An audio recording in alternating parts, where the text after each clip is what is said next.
সহ বহু পুরস্কারে আমাদের সময়ের শ্রেষ্ঠ একজন প্রজ্ঞা, তাকে আমাদের মধ্যে পেয়ে আমি তো আপ্লুত।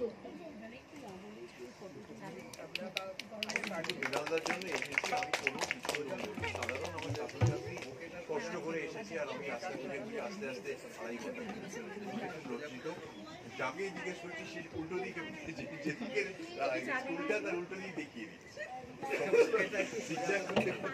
শিলাদিত্য সেনকে বরণ করবেন প্রদীপ চক্রবর্তী, চলচ্চিত্রবেত্তা এবং মৃণাল সেনের একমাত্র আমি মনে করি যিনি অথেন্টিসিটি শিলাদিত্য সেন। একমাত্র শব্দটাতে আমার একটা আপত্তি আছে। মৃণাল বাবুকে নিয়ে অনেকেই কাজ করেছেন। মৃণাল বাবুর ঘনিষ্ঠজন এখানে আমি দেখতে পাচ্ছি যে অসিত বাবু বসে আছেন, ভদ্রাদি বসে আছেন। হ্যাঁ, অতএব আমি এরকম কোনো আমি কোনো ক্লেমই করতে চাই না। আমার যেটা বলার সেটা হচ্ছে যে আমি মৃণাল বাবুর সঙ্গে বহুকাল ধরে একসঙ্গে কাজ করেছি, সিনেমার সূত্রে না, লেখালেখির সূত্রে, সেটা 1991 সাল থেকে। এইটুকুই আমার ক্রেডেনশিয়াল, এর বেশি কোনো ক্রেডেনশিয়াল আমি নিজের সম্পর্কে দাবিও করি না। হ্যাঁ, আর ওখানে লেখালেখি করেছি। এই ভারতবর্ষের যন্ত্রণা, এই রক্ত, আমাদের সমস্ত শিরা, আমাদের ধমনী ছিঁড়ে আমাদের আজকে এখানে উপস্থিত করেছে।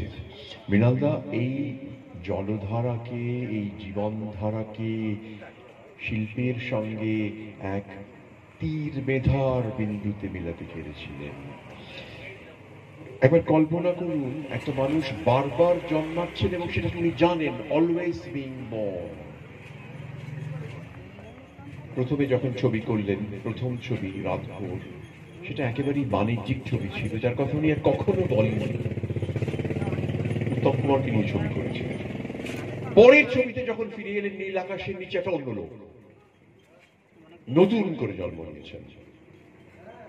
আপনারা সকলেই জানেন যে গানটা শুনলাম, সে গানটা তো হেমন্ত মুখোপাধ্যায় প্রযোজিত নীল আকাশের নিচে ছবি। তো ওই দুটি গান প্রযোজক গিয়েছিলেন, নীল আকাশের নিচে এই পৃথিবী আর অন্য গানটি। এই দুটি গান আমার মনে হয় যে বিকল্প বাংলা চলচ্চিত্রের শ্রেষ্ঠ দুটি গান হয়ে আছে, এতে কোনো সন্দেহ নেই।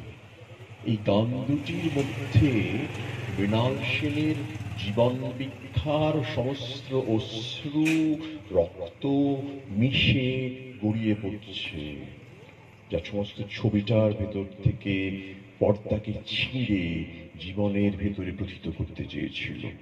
সবচেয়ে বড় কথা হচ্ছে যে এই শিরোনামটাই যেন মৃণাল সেন এবং